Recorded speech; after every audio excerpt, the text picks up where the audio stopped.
3 దఫాల్లో 4 దఫాల్లో వచ్చింది కదా కరోనా. మనోళ్ళు కరోనాకి కూడా ఎదుర్కోవడానికి కరుడు కట్టిపోయారు. కొత్త పథకం వేశారు.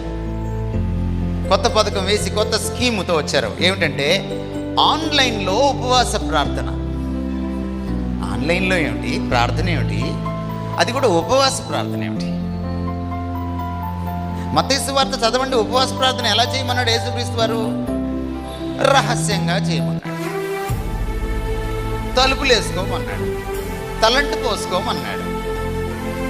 రహస్యమందు నీ తండ్రికి మొరపెట్టినప్పుడు నీ తండ్రి నీ ప్రార్థన ఆలకిస్తాడు అన్నాడు. తెలీదా మీకు వాక్యం? ఆన్లైన్లో ఉపవాస ప్రార్థన ఏమిటండి? పోనీ ఆన్లైన్లో ఉపవాస ప్రార్థన చేసినప్పుడు మళ్ళీ కింద ఫోన్పే, జీపే, పేటిఎం, అది ఎందుకు? నువ్వు నీ ఇంట్లోనే ఉంటివి, నేను నా ఇంట్లోనే ఉంటిని, మళ్ళీ ఇదెందుకు? మీకు అర్థం కాలేదా? ఇది ప్రేయర్ మీటింగ్ కాదు.